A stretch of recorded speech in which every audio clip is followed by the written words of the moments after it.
देखो पूरा घर छान कर आ गई, तो यहाँ पर बैठी हुई है। अरे पूरा घर छानने की क्या जरूरत थी? तू मुझे आवाज दे देती, मैं तुझे बता देती कि मैं यही हूँ। चल ठीक है, इसी बहाने मैंने तेरा घर भी देख लिया, और क्या। वो तो तू आती ही रहती है, तो तुझे पता है घर में क्या क्या है। तू भी ना अच्छा मजाक कर लेती है, लेकिन तू मेरी सहेली है इसलिए मैं बुरा नहीं मानती।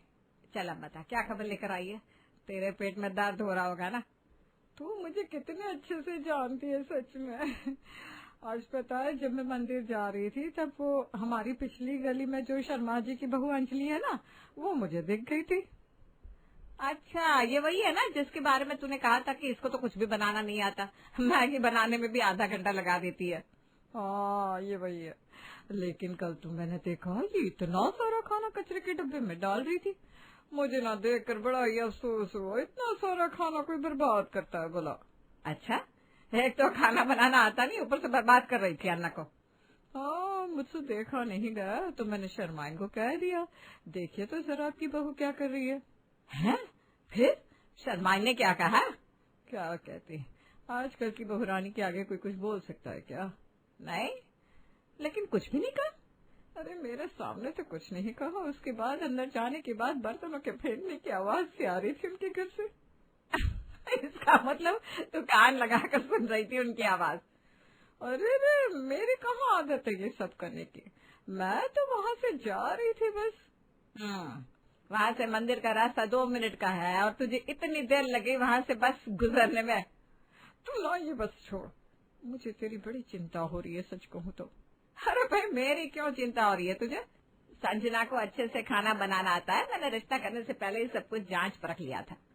वो सब तो ठीक है, खाना तो कोई भी बना लेता है, लेकिन आजकल की बहू सुनती कहाँ है। कोई अच्छी सलाह भी दो तो मुंह तोड़ जवाब दे देती है बस, और तू ठहरी गूंगी गाय, क्या ही कह पाएगी उसे। हाँ, वो बात तो सही है कि मैं बड़ी सीधी हूँ, किसी से कुछ कह नहीं पाती हूँ, मेरे मुंह से तो ऊंची आवाज तक नहीं निकलती। अरे मेरा तौलिया कहाँ है, मिल नहीं रहा है। आपको आज तक कुछ मिला भी है क्या जीवन में? ये तो शुक्र मनाओ मैं सीधी सी पत्नी आपको मिल गई हूँ। ये किसके बारे में बात कर रही है तुम? ऐसे तो किसी को नहीं जानता मैं। अरे तुम रुको, अभी आती हूँ मैं। हमारी गाय जैसी रेखा, जो कभी किसी से ऊंची आवाज में बात तक नहीं करती है, उसके बेटे की जल्दी ही शादी होने वाली थी और वो डर रही थी कहीं उसकी बहू उसे ना दबाने लगे। अब ये तो शादी के बाद ही पता लगना था कि कौन डराता है और कौन गाय है। वाह माँ, आपने तो रसोई को पूरा नया बना दिया, क्या बात है। इतने सालों में पहली बार देख रही हूँ मैं रसोई को इतना सुंदर। अरे अब संजना आने वाली है तो उसे ऐसा तो नहीं लगना चाहिए कि मैंने रसोई का उपयोग कर करके उसे पुराना सा बना दिया है। तुम इस रसोई का उपयोग करती भी थी? क्या कहा? कुछ नहीं, मैं बस पानी पीने आया था। पापा, आपको मम्मी की मेहनत दिखाई नहीं दे रही कि वो कितना कर रही है नई बहू के लिए? कौन सा आजकल इतना करती है अपनी बहू के लिए? अब बेटा फल खाना है तो पौधे को पानी तो देना ही पड़ेगा, बस वही काम कर रही है तुम्हारी माँ। इन्हें ना बस मेरी बुराइयां ही दिखती है। अरे जो चीज सबसे ज्यादा होगी वही दिखेगी ना पहले। हैं? क्या कहा? कुछ नहीं, मैंने कहा चाय बना रहा हूँ, तुम पियोगी क्या? हाँ, बना दीजिए मेरे लिए। माँ, आपने संजना से पूछा ना कि उसे खाना बनाना आता है कि नहीं? ऐसा ना हो कि आजकल की लड़कियों की तरह बस मोमोज बनाती रह जाए। नताशा, तुम्हें पता है मोमोज कैसे बनता है? मुझे नहीं पता, लेकिन मेरी बात अलग है ना पापा, मैं बाकी कामों में देखिए कितनी होशियार हूँ। बेटा तुम भी अपनी माँ पर गई हो। क्या मतलब पापा? मेरा मतलब है तुम्हारी माँ को ही देख लो, कितनी होशियार है, अपनी बातों से ही इंसान को पका देती है, खाने की जरूरत ही नहीं पड़ती। क्या रेखा? आप चाय बनाइए चुपचाप। मैंने सबसे पहले यही पूछा था संजना से कि उसे अच्छे से रसोई संभालनी आती है कि नहीं। अरे तू चिंता मत कर, मोहित की बीवी के आने के बाद तू बड़ी ननद बन जाएगी, संजना बहुत ख्याल रखेगी तेरा। अरे खुद ने कभी अपनी ननद का ख्याल रखा है क्या? अरे क्या मतलब किए जा रहे हैं आप? हैं? कुछ नहीं, ये लो चाय पियो तुम। अरे कुछ तो उपयोग करो रसोई का। संजना मोहित के लिए पालक पत्ता चाट बनाती है और अपने सास ससुर के लिए दाल चावल, लेकिन जैसे ही सब लोग खाने के टेबल पर बैठे तो सब लोग पालक पत्ता चाट पर टूट पड़े। पापा जी दाल चावल? अरे बहू, पालक पत्ता चाट देखकर कौन ही दाल चावल खाएगा? अच्छा, लेकिन माँ जी ने तो कहा कि एक और प्लेट लेकर आना, पालक पत्ता चाट बेटा। एक और प्लेट? हाँ, मैं ज्यादा खाती नहीं हूँ, लेकिन अब खाना बर्बाद करना मुझे बिल्कुल पसंद नहीं है। माँ जी के कहने पर मैंने दाल चावल बना दिए थे। अब ये कौन खाएगा? माँ जी सुबह को गुस्सा करेंगी कि रात को बचा हुआ खाना नहीं खाएगी, और फेंक दिया तो वो भी उन्हें पसंद नहीं। अब क्या करूं? संजना के लिए एक तरफ कुआं था, दूसरी तरफ खाई। उसे समझ में नहीं आ रहा था कि आखिर वो करे तो क्या करे। इसलिए अगले दिन अपनी सास की डांट से बचने के लिए उससे खुद ही दाल चावल खा लिए। रात का बचा हुआ खाना तो मुझे भी पसंद नहीं है, लेकिन अब और कोई ऑप्शन भी नहीं था। आज तो मैं बहुत ही कम खाना बनाऊंगी, जिससे सुबह को बचा हुआ खाना ना खाना पड़े। एक काम करती हूँ, गट्टे की सब्जी और रोटी बना देती हूँ। बस थोड़ी सी बनाऊंगी, जिससे सुबह तक बची ही ना। देखिए माँ जी, आज कुछ भी नहीं बचा है, ना कोई सब्जी ना कोई रोटी, सब कुछ खत्म हो गया है, और कल फिर से सब कुछ फ्रेश ही बनेगा। वो इसलिए क्योंकि मैंने पेट भर के खाना ही नहीं खाया बहू। ये आप क्या कह रही हैं माँ जी? मैंने देखा कि गट्टे की सब्जी तुमने बहुत ही कम बनाई है, इसलिए मैंने ज्यादा खाई नहीं। माँ को गट्टे की सब्जी बहुत ज्यादा पसंद है। मुझे तो लगा खाना बार बार बच जाता है, इसलिए आज मैंने नाप तोल की सब्जी बनाई थी, जिससे बच ना जाए और खाना बर्बाद ना हो। लेकिन तुमने तो मुझे भूखा छोड़ दिया ना बहू। अब सोच रही हूँ कि दूध पीकर ही सो जाऊं। 2 कटोरी गट्टे की सब्जी खाने के बाद भी तुम्हारा पेट नहीं भरा है भाग्यवान। अब रूखी सूखी काम ज्यादा, जो मिला था खा लिया मैंने, और क्या। अब किससे शिकायत करने जाओ कि मेरी बहू मुझे सब्जी नहीं देती। सॉरी माँ जी, मुझे पता नहीं था, अगली बार से मैं ध्यान रखूंगी। संजना के लिए अब कुआं, खाई और समंदर तीनों एक साथ आकर खड़े हो गए थे। जिस तरफ भी पैर रखती उसे डूबना ही था, और ऊपर से उसकी ननद का फोन आ गया, जो उसे गट्टे की सब्जी उसकी माँ को ना देने के लिए डांटे जा रही थी। ये तुमने ठीक नहीं किया संजना, पता है माँ को गट्टे की सब्जी कितनी पसंद है, और तुमने भूखा रखा। नहीं दीदी, ऐसी बात नहीं है, वो मैंने गट्टे की सब्जी बस थोड़ी बनाई थी। मुझे नहीं लगा था कि तुम ऐसी निकलोगी, जो मेरी माँ को उसकी पसंद की कोई चीज भी ना दे सको। अरे दीदी, आप गलत समझ रही हैं। संजना के बहुत कहने पर भी नताशा कुछ समझने को तैयार ही नहीं थी। उसने संजना को बहुत खरी खोटी सुना दी, जिससे आज पहली बार संजना को बहुत बुरा फील हुआ। मैं जब से इस घर में आई हूँ, तब से कोशिश कर रही हूँ कि माँ जी और दीदी को मुझसे कोई शिकायत ना हो, और ये दोनों आए कि मुझे गलत साबित करने पर लगी। लेकिन अब और नहीं, अब मुझे ना आजकल की लड़की क्या होती है वो दिखाना ही पड़ेगा, जो ये मुझे बार बार कहती है। संजना ने आज फिर पनीर की सब्जी बनाई और साथ में रोटियां भी सेक ली थी। पनीर की सब्जी की खुशबू बाहर तक आ रही थी, जिससे रेखा के मुंह में पानी आ गया। वाह वाह, आज तो पनीर की सब्जी की इतनी अच्छी खुशबू आ रही है, मुझसे इंतजार ही नहीं हो रहा है। इतना इंतजार करती हो खाने का, और खाना भी प्लेट भर के खाती हो, लेकिन मुंह से बहू के लिए 2 अच्छे शब्द नहीं निकलते तुम्हारे। ये लो, खाना आ गया। ये रही पनीर की सब्जी, मोहित आपके लिए और पापा जी आपके लिए। मेरे लिए अलग से बनाई है क्या बहू? नहीं माँ जी, आपके लिए मैंने गट्टे की सब्जी बनाई है, लीजिए। सुबह नताशा दीदी का फोन आया था, मुझे कह रही थी मैं आपको आपकी पसंद की सब्जी नहीं दे रही हूँ, इसलिए आप गट्टे की सब्जी खाइए। लेकिन पनीर? अरे तुम उसकी चिंता ना करो, उसके लिए हम है ना। लीजिए माँ जी, गट्टे आप पेट भर कर खाइएगा, मैंने और भी बनाकर रखे हैं। रात को भी आपको गट्टे की सब्जी के साथ चावल मिलेंगे। क्या? संजना ने 4 दिन तक गट्टे का आटा बनाकर रख दिया था, और रेखा को दिन रात वही सर्व करती रही। अब तो रेखा का मन भर गया था गट्टे की सब्जी और चावल से। हाँ दीदी, आपने जैसा कहा था ना, मैंने वैसा ही किया है। माँ जी को गट्टे की सब्जी और चावल की कमी नहीं होने दी मैंने। ला फोन दे मुझे तू। नताशा, तुझे क्या जरूरत थी इतना सब बोलने की? आज के बाद संजना को कुछ भी कहने की जरूरत नहीं है, समझी? आज पहली बार रेखा ने मुंह की खाई है। सही किया बहू, इन माँ बेटी को सबक सिखाना जरूरी था। पापा जी, आप खाएंगे गट्टे के चावल? अरे नहीं नहीं नहीं बहू, मुझे माफ कर। रेखा और नताशा को काफी उम्मीदें थी संजना से, इसीलिए तो शादी के दूसरे दिन ही उन दोनों ने संजना को रसोई सौंप दी और सुनाने लगी वो ज्ञान जो उन्होंने आज तक खुद कभी नहीं अपनाया था। संजना देखो, तुम्हारी बड़ी ननद होने के नाते मेरा फर्ज है कि मैं तुम्हें कुछ बातें समझाऊं। मेरी तो अब शादी हो गई है, इसलिए अब ये सारा घर तुम्हारा ही है, अब तुम्हें ही सब कुछ संभालना है। जी दीदी, मैं पूरी कोशिश करूंगी कि मैं सब कुछ अच्छे से संभाल लूं। देखो, यहाँ इस घर में सबको खाने का बड़ा शौक है, इसलिए जितना तुम इन सबके मनपसंद का खाना बनाओगी उतना सब लोग खुश रहेंगे। जी दीदी। लेकिन अच्छा खाना बनाना ही एक बहू का धर्म नहीं होता संजना। रसोई को संभालना, साफ रखना, बजट देखना, मेहमानों का ख्याल रखना, ये सब कुछ भी एक बहू का कर्तव्य होता है। जी माँ जी, मैं ध्यान रखूंगी। अब तुम सब कुछ समझ गई हो तो फिर आज से ही रसोई का काम शुरू कर दो। आज तुम्हारे जीजा जी भी आ रहे हैं मुझे लेने के लिए, इसलिए उनके लिए अच्छा सा खाना बनाना, ठीक है? जी दीदी ठीक है, आप बताइए ना क्या क्या बनाना है, मैं बना दूंगी। देखो ज्यादा कुछ मत बनाओ, बस 2-3 सब्जियां, रोटी चावल तो बनेगी ही, सलाद पापड़ तो होता ही है, और कुछ नहीं, रायता बना देना, साथ में मीठे में हलवा, और ज्यादा कुछ तो खाते नहीं भैया। देखो घर के दामाद पहली बार तुम्हारे हाथ का खाना खाने वाले हैं, इसलिए सब कुछ अच्छे से स्वादिष्ट बनाना। संजना तुम दोनों से काफी होशियार है, चलो तुम दोनों यहाँ से, वो खुद ही बना देगी सब कुछ। अब बड़े हैं तो सब कुछ सिखाना तो पड़ता ही है जी, आप नहीं समझेंगे। अच्छा तो बताओ रसोई में हींग कहाँ पड़ी है? हींग? रसोई में हींग भी है क्या? भाई बड़े हैं तो बताना पड़ेगा। संजना बहू तुम्हें कुछ भी चीज समझ में ना आए तो मुझे बुला लेना। जी पापा जी। और क्या है ना, मैंने इनको सब कुछ बता रखा है। गैया नहीं तुम आलसी मैया हो, चलो भाई चलो। कुछ भी कहते रहते हैं, चलिए अब। संजना बहुत ही समझदार और होनहार लड़की थी। उसने सारा खाना बड़े ही अच्छे तरीके से बनाया और उसे टेबल पर सजा भी दिया था। नताशा के पति राहुल भी उसे लेने पहुंच गए थे। वाह, इस घर में खाना बनता भी है क्या? मैं तो आज पहली बार देख रहा हूँ। नहीं मेरा मतलब है हर बार तो मम्मी जी बाहर से ही खाना मंगवा दिए ना।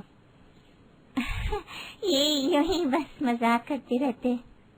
वाह संजना, आपने खाना सच में बहुत अच्छा बनाया है, मजा आ गया। मैंने काफी दिनों बाद इतना अच्छा खाना खाया है। मोहित तुम वाकई में लकी हो। थैंक यू, आज पहली बार आपको किसी की तारीफ करते देख रहा हूँ। ऐसा नहीं है, मेरी भी ये इतनी ही तारीफ करते हैं, है ना जी? हाँ नताशा चाय अच्छी बना लेती है कभी कभी। मजाक कर रहे हैं, मजाक। राहुल की संजना के लिए इतनी तारीफ सुनते ही दोनों माँ बेटे का मुंह तरसा गया था। दोनों रसोई में जाती है और आपस में बात करने लगती है। दामाद जी कुछ ज्यादा ही तारीफ नहीं कर रहे थे इसकी? ये तो है ही, ऐसे सबकी यूं ही तारीफ करने लगते हैं। वैसे कुछ खास था नहीं खाने में माँ। नहीं, ये देखो कितना खाना बचा है, अभी किसी ने खाया भी नहीं है, जरा देखो तो। अरे हाँ भाई, सिर्फ खाना बनाने से क्या होता है, कितना बनाना चाहिए संजना को पता ही नहीं है। इतना सारा खाना बच गया, अब कौन खाएगा इसे? क्या हुआ दीदी, माँ जी आप दोनों यहाँ? संजना कितना खाना बच गया, देखो तो। तुमने नाप तोल के खाना नहीं बनाया था?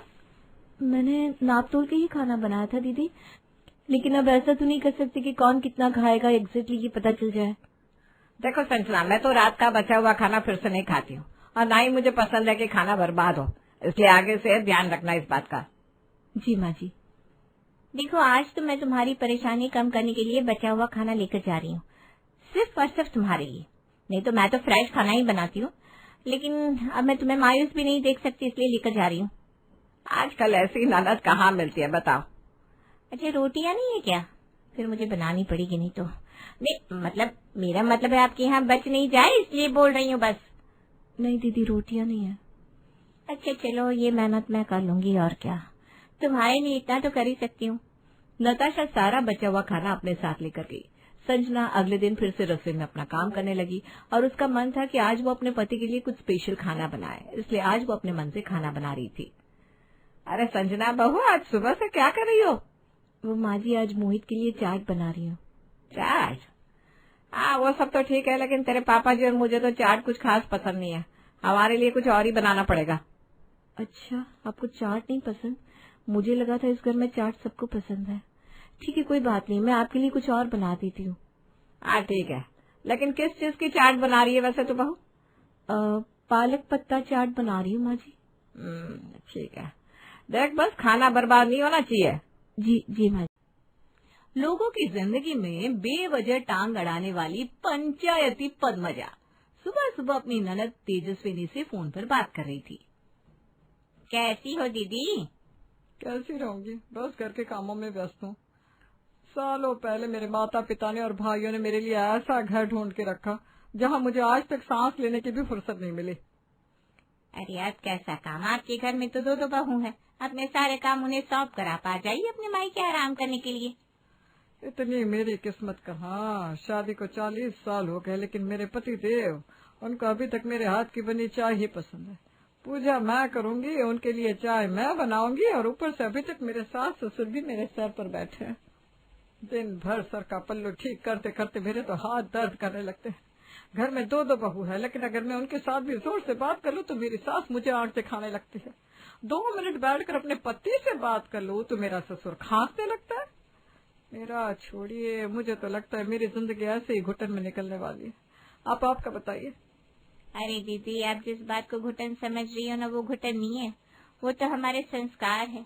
नहीं तो जरा अपने छोटे भाई के घर आकर देखिए, घर के सभी सदस्य कैसे संस्कार बेच कर बैठे हैं।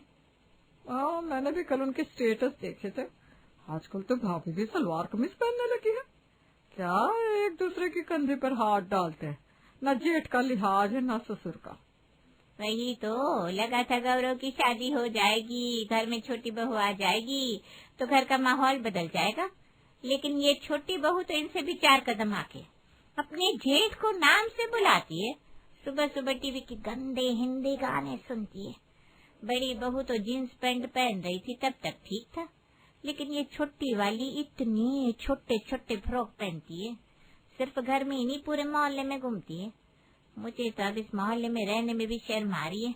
उनके साथ साथ मोहल्ले वाले हमें भी ताने मारते। अरे जब घर की मुखिया स्त्री ने ही सारी लाज शर्म बेच कर रखी हो तो बहुओं को संस्कार कौन सिखाएगा भला। आपने उस दिन देखा नहीं, जयपुर वाले चाचा की बेटी की शादी में राधिका भाभी सबके साथ कैसे गले लगकर बातें कर रही थी। अरे हाथ जोड़कर भी तो सबसे बात हो सकती है कि नहीं है? लेकिन नहीं भाई, हर किसी को चिपकना, हर किसी के साथ हंसना, मुस्कुराना। हे भगवान, क्या क्या देखना बाकी है। शादी में ना मेरे ससुराल वाले भी आए थे। राधिका भाभी का और उनकी बहू का ये हंसना मुस्कुराना देखकर मेरे ससुर जी की तो आंखें इतनी बड़ी बड़ी हो गई थी।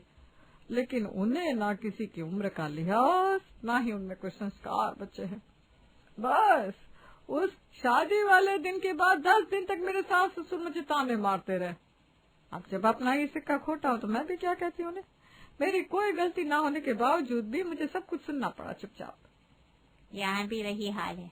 तुम्हारे बड़े भैया मुझे दिन में 10 बार ताने मारते रहते हैं। अपनी बहू की तरफ ध्यान रखो, कहीं उनको भी मॉडर्न बहू बनने का शौक न चढ़ जाए। मनोहर और राधिका की बहू को देखकर हमारी बहू भी अपने रहन सहन और संस्कार न भूल जाए। अब क्या बताऊं दीदी आपको, इस मोहल्ले में मेरा रहना तो इतना मुश्किल हो गया है। मैं 5 मिनट किसी के घर पर बात करने चली जाऊं ना तो हर तरफ सिर्फ और सिर्फ आपके छोटे भाई के घर की चर्चा चल रही होती है। खैर, हम भी क्या कर सकते हैं। कभी आपको वक्त मिला तो आप आइए और समझाइए उन्हें। जो कुछ भी करना है अपने घर के अंदर करे भाई। ऐसे लोगों के सामने अपने संस्कार भूलकर हमें तो शर्मिंदा ना करें। ठीक है, मेरी सास बुला रही है, मैं आपको बाद में फोन करती हूँ। तेजस्विनी और पद्मजा के बीच में बातें हो रही थी दिल्ली के बड़े से मोहल्ले में रहने वाले मनोहर शर्मा और उनके परिवार के बारे में। मनोहर पद्मजा का देवर और तेजस्विनी का छोटा भाई है। हर रोज सुबह हुई नहीं कि पद्मजा तेजस्विनी को फोन घुमाती और बस मनोहर और उनके परिवार की बुराई करती। और सिर्फ तेजस्विनी को ही नहीं, दूर के मामा जी, मामी जी, जीजा जी, हर किसी को मनोहर के परिवार के बारे में पद्मजा ने इतना कुछ भला बुरा घटिया बताकर रखा था कि हर किसी की नजर में मनोहर शर्मा और उनका परिवार गलत बन गया था। आजकल तो लोगों ने और रिश्तेदारों ने उन्हें किसी भी कार्यक्रम के लिए अपने घर पर बुलाना भी बंद कर दिया था। ऐसे ही एक दिन चीनी मांगने के लिए पद्मजा राधिका के घर पर जाती है, लेकिन उनकी बातें सुनने के लिए दरवाजे के बाहर छुप जाती है। मैं क्या सोच रहा था, सबकी छुट्टियां चल रही है। पिछले काफी दिनों से हम कहीं पर घूमने नहीं गए, तो इस बार गोवा चलते हैं। क्या कहते हो जीजा जी? नेकी और पूछ क्यों नहीं, मैं तो तैयार हूँ।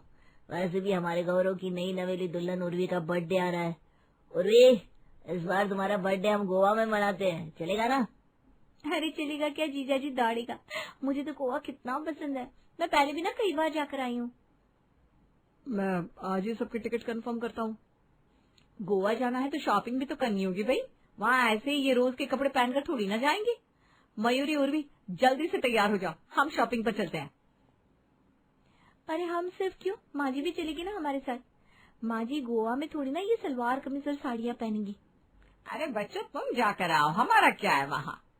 हम सब साथ में जाएंगे, बाकी मुझे किसी का कुछ नहीं सुनना। घर के सभी सदस्यों की बातें चल रही थी, तभी पद्मजा बीच में टपकती है। लगता है कहीं जाने की बातें हो रही है। हाँ चाची, वो सबकी छुट्टियाँ चल रही है तो हम गोवा जा रहे हैं। गोवा? क्या जरूरत है वहाँ जाने की? मैंने सुना है बड़ा ही अलग शहर है। टीवी पर भी देखा है वहाँ की औरतें कैसे कैसे कपड़े पहनती है। तुम लोग भी वहाँ जाकर वही सब पहनोगी क्या? वहाँ जाकर हम वैसे ही कपड़े पहने ये जरूरी थोड़ी ना है, और पहन भी लिए तो क्या दिक्कत है उन कपड़ों में। वो क्या है ना चाची, देखने वाले की नजर साफ होनी चाहिए, सब कुछ सही दिखता है। देख रही हो राधिका अपनी बहू को, कितनी लंबी जुबान है इसकी। आज तक हमारे रिश्तेदारों में किसी की भी हिम्मत नहीं हुई मुझसे इस तरह बात करने की, लेकिन ये देखो, इसे न उम्र का लिहाज ना ही रिश्तों का। अरे कैसे रहेगा भला? सास ससुर ने सर पर जो बिठा कर रखा है, परिवार के संस्कार तमीज भूल कर इतनी छूट जो दे रखी है, इनका हाथ से निकलना तो बनता ही है।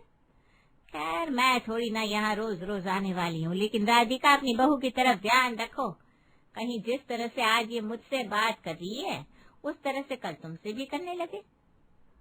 दीदी, हमारी उर्वी की बस जुबान कैची जैसी है, बाकी उसका दिल एकदम साफ है। आप उसकी बातों का बुरा मत मानिए। वैसे आप यहाँ आई किस चीज के लिए थी, वो तो आपने बताया नहीं। मैं आई तो थी चीनी लेने, लेकिन ऐसे घटिया घर की चीनी नहीं चाहिए मुझे। इस घर में तो बड़ों का रिश्तों का जरा भी लिहाज नहीं है।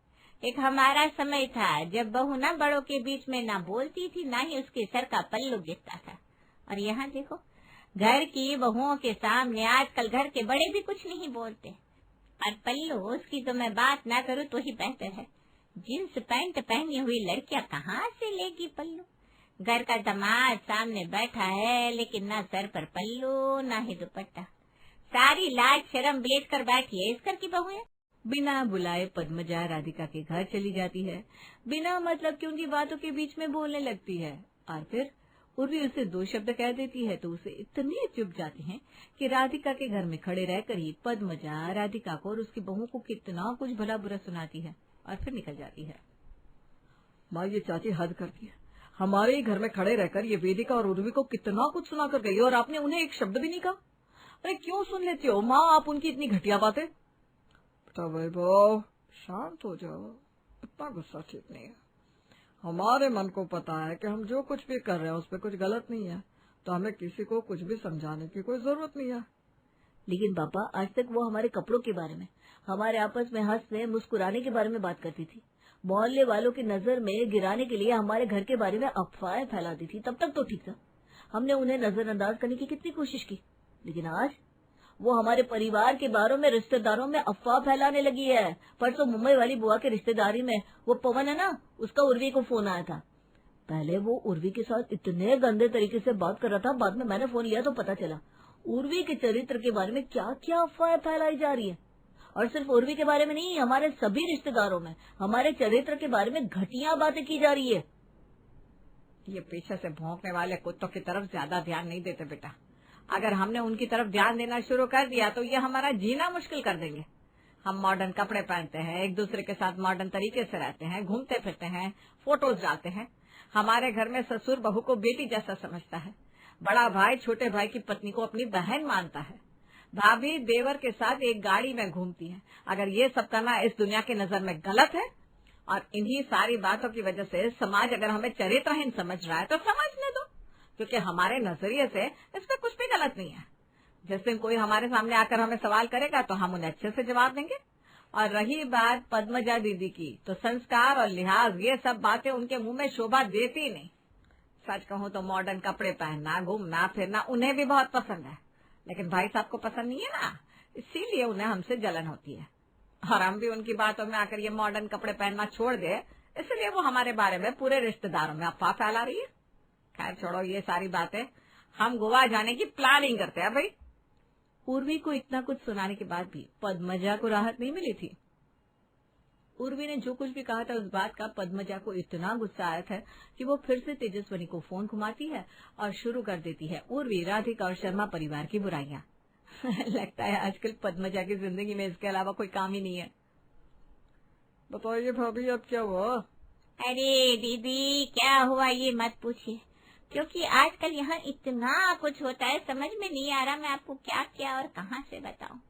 मुझे तो डर लग रहा है, ऐसा लग रहा है कि आपके छोटे भाई और उसके परिवार की वजह से कहीं मोहल्ले वाले भी हमें इस मोहल्ले से निकाल ना दे। अरे रे रे दीदी हुआ क्या, ये तो बताइए। आपके छोटे भैया अपनी पत्नी, बहू और पूरे परिवार को लेकर गोवा जा रहे हैं घूमने। हैं? क्या बात कर रही हो, गोवा? हाँ, गोवा। पता नहीं कुछ लोगों का नसीब इतना अच्छा कैसे होता है। हमारी शादी को इतने साल हो गए, हमारी ये हमें सिर्फ और सिर्फ रिश्तेदारों के घर और मायके तक लेकर गए हैं, लेकिन यहाँ देखो गोवा। मैंने ना गोवा सिर्फ टीवी में देखा है। क्या दीदी, आप भी गोवा के सपने देखने लग गई? मैंने आपकी कहानी सुनने के लिए फोन नहीं किया। यहाँ आइए और उन्हें रोकिए, नहीं तो आज तक यहाँ पास में घूमते थे तो कैसे कैसे कपड़े पहनते थे और स्टेटस डालते थे। अब गोवा जाएंगे तो वो टीवी में दिखाते वैसे कपड़े पहनेंगे, स्टेटस पर फोटो डालेंगे। सभी रिश्तेदारों के सामने हमारी क्या इज्जत रह जाएगी? अरे उनकी तो कुछ इज्जत बची नहीं है, लेकिन हमारी तो है। दीदी, आपके सामने हाथ जोड़ती हूँ, हमारी इज्जत के लिए यहाँ आ जाइए और उन्हें दो बातें समझाइए। कल मैं उनके घर गई थी, दोनों बहुओं ने जींस पैंट पहनी हुई थी। घर में मयूरी का पति हमारा दामाद आया हुआ था, लेकिन उसके साथ दोनों सोफे पर बैठी थी। बोलो, क्या हंसना, क्या मुस्कुराना, पता नहीं वो देखने से पहले मैं अंधी क्यों नहीं हो गई भगवान। हमारे घर में जब दामाद आता है ना, तो हमारे घर की बहू हॉल में भी नहीं जाती। उनके लिए चाय नाश्ता भी हमारे घर के मर्द लेकर जाते हैं। हंसना मुस्कुराना तो दूर की बात है, हमारी पायल की आवाज तक नहीं चलती जब हमारे घर का दामाद हमारे घर में आता है। आपने जो बताया वो सुनकर तो मैं हैरान रह गई हूँ। मॉडर्न मॉडर्न कह रहे हैं खुद को, लेकिन उन्हें देखकर ऐसा लगता है कि उन सबके बीच में कुछ न कुछ चक्कर चल रहा हो। गौरव अपनी भाभी के साथ कैसे चिपक चिपक कर फोटो डालता है, अपनी पत्नी के साथ कम और भाभी के साथ स्टेटस पर ज्यादा होते हैं फोटो उसके। मेरी सास ना कल मुझे उनका नाम लिए बिना उन्हीं के बारे में पूछ रही थी। कह रही थी आजकल पति पत्नी साथ में नहीं घूमते, देवर और भाभी साथ में घूमते हैं, फिर जेठ और छोटे भाई की पत्नी साथ में घूमते हैं, नहीं तो ननद का पति और दोनों भाभियां साथ में घूमते हैं, हंसते हैं, मुस्कुराते हैं। उन्हें देखकर समझ में नहीं आता रिश्ता क्या है। हाँ दीदी, उस दिन शादी में आपकी सास उनकी तरफ बड़ी बड़ी आंखें करके देख रही थी ना, तभी मैं समझ गई थी कि आपकी सास को ये सब कुछ खटक रहा है। हमारे घर में भी दो बहू है भाई, लेकिन उनके सर का पल्लू जरा भी इधर का उधर नहीं होता।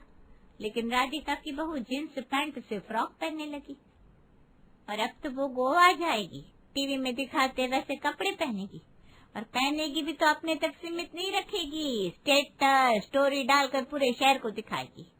आपको पता है दीदी, उन्हें कोई कुछ बोलता नहीं ना, बस उनकी शिकायत हर कोई हमारे पास आकर करता है। मोहल्ले की कुछ औरतें तो कहती है उन्हें डर लगता है राधिका की बहू को देखकर कहीं उनकी बहू भी बिगड़ न जाए। अब पानी सर से ऊपर जा रहा है दीदी, आप जल्दी आइए और समझाइए उन्हें। राधिका और उसका परिवार गोवा जा रहा है, ये सुनकर पद्मजा के पेट में तो भाई जलन होने लगी थी। वो खुद राधिका को रुकने के लिए कहती या फिर कुछ भी समझाती, तो राधिका और उसका परिवार ना तो उसकी कोई बात सुनता और ना ही गोवा जाना कैंसिल करते। इसलिए पद्मजा ने अपना ब्रह्मास्त्र निकाला था।